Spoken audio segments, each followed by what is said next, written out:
Hi friends, welcome back to our channel. Friends, మన channel cricket సంబంధించిన ప్రతి చిన్న అప్డేట్ మన ఛానల్ రెగ్యులర్గా వస్తుంటాయి. ఇంకా మన ఛానల్ని సబ్స్క్రైబ్ చేసుకోకపోతే ఫ్రెండ్స్ వెంటనే సబ్స్క్రైబ్ చేసుకోండి అండ్ పక్కన బ్లాక్ని యాక్టివేట్ చేసుకోండి. అండ్ ఇంకా మన వీడియోని లైక్ చెప్తే ఫ్రెండ్స్ వెంటనే లైక్ చేసి మన వీడియోలోకి అయితే తింటేదాం. ఫ్రెండ్స్ తప్పకుండా లైక్ చేయండి. లైక్ చేస్తే మన వీడియో మార్కర్కి ఫస్ట్గా రీచ్ అవుతుంది. ఇక ఐపీఎల్ 2024 సీజన్లో మరి సన్ రైజర్స్ హైదరాబాద్ మరోసారి దుమ్ము రేపింది. నేను ఆ రోజే చెప్పిన మరి ఎస్ఆర్హెచ్ మళ్ళీ మన రికార్డు మనమే బ్రేక్ చేస్తామని. కావాలంటే ఇక్కడ డిస్క్రిప్షన్లో ఆ వీడియో లింక్ అయితే ఇస్తా, ఖచ్చితంగా చూడండి. ఆ వీడియోలో క్లియర్గా చెప్పిన మరి అక్కడ ఆర్సీబీతో జరిగే చిన్నస్వామిలో అక్కడ ఆ రికార్డును బ్రేక్ చేయొచ్చు, లేదంటే మరి ముంబైతో జరిగే వాన్ఖడే స్టేడియంలో కూడా ఆ రికార్డుని అయితే బ్రేక్ చేయొచ్చు అని నేను చెప్పినట్టు మరి అక్కడ చిన్నస్వామిలో అయితే రికార్డ్ అయితే బ్రేక్ అయింది. మళ్ళీ చెప్తున్నా మరి అక్కడ వాన్ఖడేలో జరిగే ముంబైతో మ్యాచ్లో అయినా కానీ, లేదంటే మళ్ళీ ఆర్సీబీతో మన హైదరాబాద్కు వస్తారు వాళ్ళు, ఆ మ్యాచ్లో అయినా కానీ మళ్ళీ రికార్డ్ అయితే బ్రేక్ చేసే అవకాశం ఉంటుంది. ఎందుకు చెప్తున్నానంటే మరి టాప్ 5 అందరూ కూడా మరి అక్కడ చాలా మరి అక్కడ అగ్రెసివ్ ఇంటెంట్ అయితే బరిలోకి దిగుతున్నారు. ఒక్కరు కాదు, ఇద్దరు కాదు, మొత్తం టాప్ 5 మొత్తం మన వాళ్ళైతే ఆ ఇంటెంట్ అయితే చూపిస్తున్నారు. ట్రావిస్ రెడ్డి కానీ, అభిషేక్ శర్మ అని, తర్వాత వచ్చిన మార్కర్మ కానీ, నితీష్ కుమార్ రెడ్డి కానీ, షాబాజ్ అహ్మద్ కానీ, అక్కడ చూసుకుంటే క్లాస్ అని గురించి మనకు చెప్పాల్సిన అవసరం లేదు. అతను కానీ, అబ్దుల్ సమద్ కానీ, వీళ్ళందరూ కూడా మరి అక్కడ అగ్రెషన్ అయితే చూపిస్తున్నారు. అండ్ మ్యాచ్ బై మ్యాచ్ కూడా మరి అక్కడ ఇంప్రూవ్ అయితే అవుతుంది స్ట్రైక్ రేటు. మరి లాస్ట్ మ్యాచ్ చూసినా ఏ విధంగా అక్కడ విధ్వంసం క్రియేట్ చేసిలో. బట్ ఎనీవే 287 కొట్టిళ్ళు మరి అక్కడ ఆ మ్యాచ్లో. బట్ జస్ట్ 25 రన్స్ తేడాతోనైతే గెలిచినాం. బౌలింగ్లో మాత్రం చాలా మనకైతే కన్సర్న్స్ అయితే కనబడుతున్నాయి. ఆ 2 మ్యాచ్లో కూడా మరి అక్కడ బౌలర్స్ డిసప్పాయింట్ చేసిలో. 2 మ్యాచ్లో కూడా మరి 100 గిట్ట మార్జిన్తో గెలిస్తే మాత్రం ఇప్పటికీ టేబుల్లో మాత్రం రన్ రేట్ అనేది చాలా ఎక్కువ ఉండేది. ఏ టీం కూడా మరి దాన్ని అందుకోలేకపోయేది, దాని దరిదాపులో కూడా రాకపోయేది. బట్ ఎనీవే ఇప్పటికైనా కానీ మన బౌలింగ్లో మార్పులు చేయాలి ఖచ్చితంగా, లేదంటే చాలా కష్టంగా ఉంటుంది. ప్రతిసారి బ్యాట్స్మెన్స్ అయితే గెలిపారు. మన టోర్నమెంట్స్ గెలవాలంటే మరి ఇక్కడ బౌలర్స్తోనే అవుతుంది ఆ సాధ్యం అనేది. ఇక జయదేవ్ ఉన్నతికర్ అయితే మరి అక్కడ లాస్ట్ 2-3 మ్యాచ్లో చూసుకుంటే మరి అక్కడ ఓవర్కు 15 కంటే ఎక్కువనే ఇస్తున్నాడు. మరి పంజాబ్ మీద లాస్ట్ ఓవర్ మరి 29 కావాలంటే మనోడైతే 27 ఇచ్చిండు ఏకంగా. లాస్ట్ మ్యాచ్లో మరి 2 ఓవర్లు వేసి మరి అక్కడ 37 పరుగులు అయితే ఇచ్చిండు. ఓవర్కి 18 చొప్పున అయితే ఇచ్చిండు లాస్ట్ మ్యాచ్లో. ఇతని ప్లేస్లో మరి వేరే బౌలర్ అయితే మనం చూసుకోవాలి, ఎందుకంటే మరి చాలా కష్టంగా ఉంటుంది. ఒక మ్యాచ్ కాదు, 2 మ్యాచ్ కాదు, ప్రతి మ్యాచ్లో కూడా మరి 2 మినిట్ రన్స్ అయితే లీగ్ ఇస్తున్నాడు.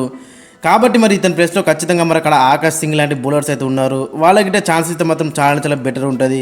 మరి చూడాలి మరి టీమ్ మేనేజ్మెంట్ ఎలాంటి నిర్ణయం తీసుకుంటుందో. ఎందుకంటే పంజాబ్ మీద చూసినాం మనం 29 కావాలంటే మరి 27 ఇచ్చింది ఏకంగా. 29 రన్స్ కూడా పెట్టుకుని అక్కడ ప్రెజర్ అయితే ఫీల్ అయ్యింది మనోడు. అందుకనే మరి అక్కడ ఇతనికి బ్యాకప్గా మాత్రం అక్కడ ఆకాష్ సింగ్ అయితే ఉన్నాడు. అతనికి ఛాన్స్ అయితే మాత్రం చాలా బెటర్ ఉంటుంది. ఇక ఇతను ఒక్కడే కాదు, ఇంకా భువనేశ్వర్ కుమార్ కూడా మరి చాలా రన్స్ అయితే లీక్ చేస్తున్నాడు. లాస్ట్ మ్యాచ్లో ఒక్క ఓవర్ మినేస్తే మిగతా 3 ఓవర్లో మాత్రం 2 మినిట్ రన్స్ అయితే ఇచ్చిండు. మొత్తం 4 ఓవర్లు వేసి 65 ఇచ్చిండు. ఒక మధ్యలో 2-3 మ్యాచ్లు మినేస్తే మరి అన్ని మ్యాచ్లో కూడా 2 మినిట్ రన్స్ అయితే లీక్ ఇచ్చిండు అక్కడ భువనేశ్వర్ కుమార్. ఇక ప్యాట్ కమిన్స్ అండ్ నట్టు ప్రతి మ్యాచ్లో కూడా మరి బెటర్ బౌలింగ్ అయితే వేస్తున్నారు. ఇది ఒక్కటే మనకు అక్కడ పాజిటివ్గా కనబడుతుంది. కెప్టెన్ ప్యాట్ కమిన్స్ అయితే ప్రతి మ్యాచ్లో కూడా వికెట్లు తీస్తున్నాడు అండ్ ఎకనామికల్గా బౌలింగ్ అయితే ఇస్తున్నాడు. లాస్ట్ మ్యాచ్లో మనం చూసినాం అక్కడ 3 వికెట్లు తీసిండు, జస్ట్ 43 రన్స్ మాత్రం ఇచ్చిండు ఆ వికెట్లో. మరి క్లియర్గా కనిపిస్తుంది మరి ఆ వికెట్లో గంత పెద్ద హై స్కోరింగ్ మ్యాచ్లో మరి జస్ట్ 43 రన్స్ ఇచ్చిండు. క్రూషల్ 3 వికెట్లే తీసుకున్నారు. ఇక మరోపు నటరాజన్ కూడా మరి లాస్ట్ మ్యాచ్లో 1 వికెట్ తీసుకున్నాడు, 47 రన్లు మాత్రం ఇచ్చిండు దట్టు ఆ వికెట్లో. ఇక మన ఎస్ఆర్హెచ్ టీంకి వీళ్ళిద్దరు అక్కడ మనకి పాజిటివ్గా కనబడుతున్నారు. మరి మంచి ఓవర్స్ అయితే ఎత్తున్నారు, రన్స్ కూడా కట్టడి అయితే చేస్తున్నాడు. డెత్లో కూడా మరి నటరాజన్ అయితే మంచిగా వేస్తున్నాడు. ఇక మరి రాబోయే మ్యాచ్ వచ్చేసి మరి అక్కడ ఢిల్లీ క్యాపిటల్స్ జరగబోతుంది కాబట్టి మరి ఈ మ్యాచ్కి వచ్చేసి మన కాంబినేషన్ ఒకసారి మనం చూసుకుంటే మరి అక్కడ ట్రావిస్ హెడ్ అంటే అభిషేక్ శర్మ అయితే బరిలోకి దిగుతాడు. లాస్ట్ మ్యాచ్లో చూసినా మరి ట్రావిస్ హెడ్ ఏ విధంగా విధ్వంసం క్రియేట్ చేసి 102 కొట్టింది జస్ట్ 41 బాల్స్లో, 9 4s and 8 6s, 248 స్ట్రైక్ రేట్తో. మరి ఈ మ్యాచ్లో కూడా అదే కంటిన్యూ చేస్తే మాత్రం చాలా బెటర్ ఉంటుంది మన ఎస్ఆర్హెచ్ పాయింట్ ఆఫ్ వ్యూ మనం చూసుకుంటే. ఇక నెంబర్ 2లో అభిషేక్ శర్మ కూడా లాస్ట్ మ్యాచ్లో మంచిగా స్టార్ట్ అయితే దొరికింది, కానీ దాని పెద్ద కింద అయితే కన్వర్ట్ చేయలేకపోయాడు. 2 4లు 2 6 అయితే కొట్టిండు 154 స్ట్రైక్ రేట్తో. ఇక నెంబర్ 3లో మార్కమ్ కూడా లాస్ట్ మ్యాచ్లో మంచిగా ఇరగదీసిండు, 188 స్ట్రైక్ రేట్తో అక్కడ 32 పరుగులు అయితే కొట్టిండు, 17 బాల్లో 2 4లు 2 6లు. మరి మార్కమ్ దగ్గర నుంచి కూడా మంచి స్ట్రైక్ రేట్ అయితే వచ్చింది. అంతకుముందు అందరూ అన్నారు మరి స్ట్రైక్ రేట్ అంతా మంచి లేదని, బట్ లాస్ట్ మ్యాచ్ అయితే ఆ స్ట్రైక్ రేట్ అయితే వచ్చింది. ఇక నెంబర్ 4లో నితీష్ కుమార్ రెడ్డి లాస్ట్ మ్యాచ్లో బ్యాటింగ్ బౌలింగ్ అవకాశం రాకుండా అని అంతకుముందు మ్యాచ్లో మనం చూసినాం మరి 1 చేత మ్యాచ్ అయితే గెలిపించారు పంజాబ్ కింగ్స్ పైన. కాబట్టి మరి మనకి బ్యాటింగ్ అయితే మాత్రం ఇరగదిస్తారు మనందరికీ తెలిసిందే. మరి ఈ మ్యాచ్లో అటు బ్యాట్తో పాటు బౌలింగ్లో కూడా అవకాశం అయితే చాలా బెటర్ ఉంటుంది. అక్కడ ఈ మ్యాచ్ వచ్చేసి మరి అక్కడ ఢిల్లీలో ఫిరోజ్ ఒకటిలో జరుగుతుంది కాబట్టి మరి చూడాలి మరి తనకి ఏమైనా ఛాన్స్ వస్తారనేది అటు బౌలింగ్లో. ఇక నెంబర్ 5లో క్లాసన్ గురించి మనందరికీ తెలిసిందే. లాస్ట్ మ్యాచ్లో నెంబర్ 3 వచ్చిండు, అక్కడ మంచి హై స్కోరింగ్ వికెట్ కాబట్టి. 67 కొట్టిండు. మరి అక్కడ 31 బాల్లో 2 4లు 7 6లు 216 స్ట్రైక్ రోడ్తున్నాయి. ఈ మ్యాచ్లో కూడా అదే కంటిన్యూ చేస్తే మాత్రం చాలా బెటర్ ఉంటుంది. ఇక నెంబర్ 6లో అబ్దుల్ సమద్. మరి లాస్ట్ మ్యాచ్లో మనం చూసినాం ఏ విధంగా విధ్వంసం క్రియేట్ చేసిండో. మరి అక్కడ 10 బాల్లో 37 కొట్టిండు, 370 స్ట్రైక్ రోడ్తో 3 6లు 4 4లు. మరి ఈ మ్యాచ్లో కూడా అదే కంటిన్యూ చేస్తే మాత్రం చాలా బెటర్ ఉంటుంది. మంచి ఎస్ఆర్హెచ్కి అయితే మంచి అక్కడ ఫినిషింగ్ టచ్ అయితే ఇస్తున్నాడు గత 2-3 మ్యాచ్ల నుంచి మనం చూసుకుంటే. ఇక నెంబర్ 7లో షాబాజ్ అహ్మద్ గురించి మన అందరికీ తెలిసిందే. మరి అటు లాస్ట్ మ్యాచ్ కొంచెం డిసప్పాయింట్ చేసినా కానీ బౌలింగ్లో, అంతకుముందు మ్యాచ్లో అటు బ్యాట్తో కానీ బౌల్తో కానీ మనోడైతే మంచిగా రాణించిండు. చూడాలి మరి ఈ మ్యాచ్లో ఏ విధంగా రాణిస్తారనేది. ఇక నెంబర్ 8లో కెప్టెన్ ప్యాట్ కమిన్స్. ప్రతి మ్యాచ్లో కూడా వికెట్లు ఇస్తున్నాడు. 2 మంత్స్ ఎకనామికల్గా బౌలింగ్ అయితే ఇస్తున్నాడు. లాస్ట్ మ్యాచ్లో కూడా మనం చూసినాం 4 ఓవర్లు ఇస్తే 43 రన్లు ఇచ్చి 3 వికెట్లు తీసుకున్నాడు ఆ వికెట్లో.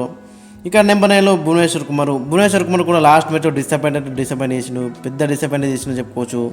1 ఓవర్ మినేస్తే మరి 3 ఓవర్లో మాత్రం 2 మినిట్ రన్స్ అయితే లీక్ ఇచ్చిండు. 4 ఓవర్లకు 60 ఇచ్చిండు, ఓవర్కి 10 అనేది ఇచ్చిండు మనోడు.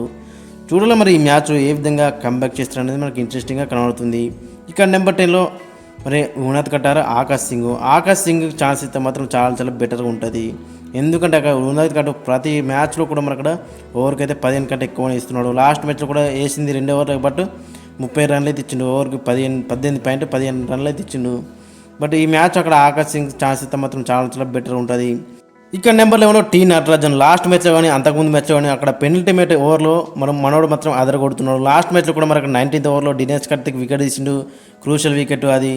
దినేష్ కార్తిక్ ఉంటే కథ వేరే ఉండేది. అంతకుముందు మ్యాచ్లో అక్కడ మరి పంజాబ్ పైన మరి తక్కువ రన్స్ ఇచ్చి అక్కడ మరి లాస్ట్ ఓవర్కి అయితే 29 అయితే ఉంచిండు.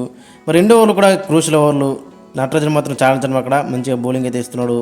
ఇక ఫైనల్ లెవెల్లో ఒక ప్లేయింగ్ లైన్ చూసుకుంటే మరి అక్కడ Travis Head and Abhishek Sharma opening చేస్తే నెంబర్ 3లో మర్క్రమ్, 4లో నితీష్ కుమార్ రెడ్డి, 5లో క్లాసెన్, 6లో అబ్దుల్ సమద్, 7లో షాబాజ్ అహ్మద్, 8లో ప్యాట్ కమిన్స్, 9లో భువి, 10లో ఆకాశ్ సింగ్, 11లో నట్టు అండ్ ఇంపాక్ట్ ప్లేయర్గా మయాంక్ మార్కండే అయితే బరిలోకి దిగుతాడు. మయాంక్ మార్కండే కూడా లాస్ట్ మ్యాచ్లో మంచిగా రాణించిండు. 2 క్రూషియల్ వికెట్లు అయితే తీసిండు.